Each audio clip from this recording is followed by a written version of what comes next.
The title of this video is Finding Yourself in Yourself. Your first response would be, but I'm not lost. In the movie The Matrix, people were living in a dream world fast asleep, not knowing they were asleep. So my question to you is, how do you know you're not dreaming if you don't even know you're asleep? One of the main ways you can know you are asleep is in your identifications. I am an American. I am a Christian. I am a Muslim. I am a Democrat. I am a Republican, etc. These identifications make up who you think you are. However, once you awaken, you no longer say that. You say, I live in America. I study Christianity, I study Islam, etc. Identifications are dropped.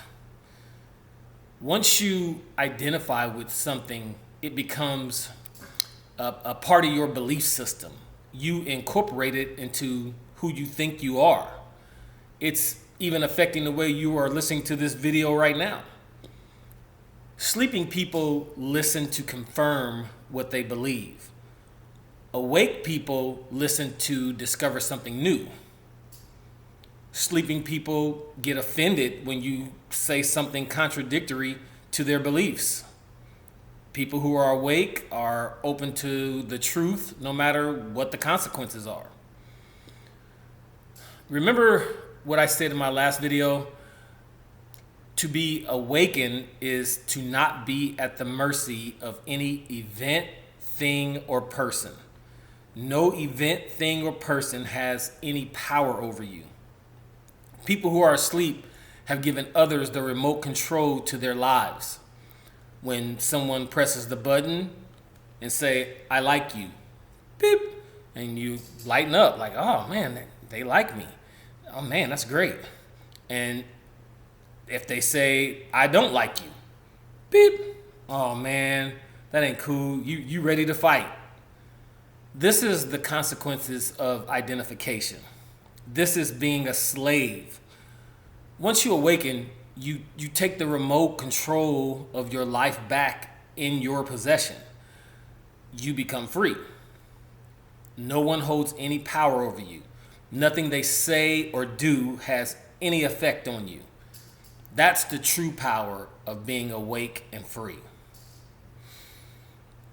So, let's get to the root of things. Where does identification start? Where does the dream begin? Who is the I and who is the me? Am I my thoughts? Thoughts come and go. Am I my body? 95% of the body functions on its own. When you cut yourself, you don't command yourself to heal. Healing just happens to you. And it happens without you. So, what is the I? There are three things of awareness that are related to the I. First is an awareness of things, objects, and space and time. The second is awareness of thought, the me. And finally, there is the awareness of the thinker. So this begs to question, can the thinker know itself? Can I know what I is? Can the knife cut itself? Can the tooth bite itself? Can the eyes see itself? Can the eye know itself? The answer is the I is labelless. All labels belong to the me, and the me is constantly changing. You are constantly re-identifying yourself and reinventing yourself. The observer never changes. The I, the observer, does not identify with anything. All identities and labels come from the me. Anytime you force the I to identify with the me, suffering begins. Fear is born. Desire is born. The I becomes threatened. But when the I is not forced to identify with any quality, the I is not threatened. There is no suffering. This is what I was trying to explain earlier when I told you the difference between I am something and I study something. Hopefully, can you see the difference? So, all suffering's roots are caused by the identifying with something, whether that something is within you or outside of you. And if outside of you, whether it's a thing or a person. Just think about this. When you say, I am a Christian, and someone attacks Christianity, not you personally, how does that make you feel? What do? You get defensive, angry, and you go on the attack. Even though they have not attacked you personally. You have assumed an identity to something, so now you take things personally.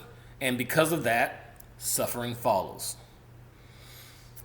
So this is why it's said, when a person is fully aware, they can do no wrong. Only when a person is unaware can they commit wrong. The fully enlightened person is totally free. It's like breaking free of the matrix. So now let's go a little deeper. I have studied many religions in depth. One of the more fascinating religions is Buddhism. They break down the I even further. So this is what they have to say. According to the Buddha, there is no one concept that makes up a person. There is no I. But instead, there are 5 components that make up the human experience, with different components being dominant and submissive at any given time and moment as it's needed. These 5 components are, number 1 is form. That's visual, shapes, forms, colors. Number 2 is cognition. That's thoughts and memories and ideas. 3 is feeling, pleasant, unpleasant, neutral. 4 is mental formations, desires, emotions, likes and dislikes. And 5 is consciousness, the fact of awareness. According to the Buddha, there is nothing of the experience of what we call life that falls outside of these 5 components. Think of it like this. A car is made up of many components: tires, the body, the engine, windows, headlights, etc. There isn't any one component that you can say is the car. It is the totality of all the components that make up the car. This is the same concept that is happening when the Buddha says there is no I. There are only 5 components that make up the self. According to the Buddha, all misconceptions of the self are just the mind grasping at different parts of the 5 concepts. For example, you think you die with the physical body. You are grasping with form. You say, the person in you feels good or bad. You are grasping at feelings. You say, I think, therefore I am. You are grasping at cognition. Those who say, I am my choices and I have free will, are grasping at mental formations. And those who see the self as pure awareness are grabbing at consciousness. So in this view, the 5 concepts change according to conditions and causes, which are external to them. In this way, none of the components by themselves can be the self. The components are in a constant state of change. There is no permanence, only adaptation to nature. In Buddhist teachings, as long as there is a will and a desire, especially to live and exist, when one dies a physical death of the body, they are instantly reincarnated. The 5 components that make up the life force energy are transmuted to the next existence, and only through overcoming will and desire through knowledge and no mind can one break the cycle and be one with the source. This is why the Buddhists strive for nirvana. And nirvana, which is loosely translated, means the cessation of thirst or cravings. You have no thirst or cravings, and you are totally in touch with the I, or the components. Now, I cannot say that I agree with everything the Buddhists believe, but it's definitely interesting stuff because I'm open-minded. I seek all knowledge. And I will say that out of all the religions that I've studied, the Buddhists are the most peaceful. Just think about it. You have never heard of any Buddhist crusades to convert people, or Buddhist witch burnings for heresy, or you've never heard of any Buddhist suicide bombers. No. They believe in meditation and harmony with nature and the unity of mankind. And in that, they have my respect. So let's end today's lesson there. If you watched to the end, I would like to thank you. If you enjoyed, please consider liking and subscribing. If you have any questions or comments or whatever, just leave me a comment. I respond to all of them.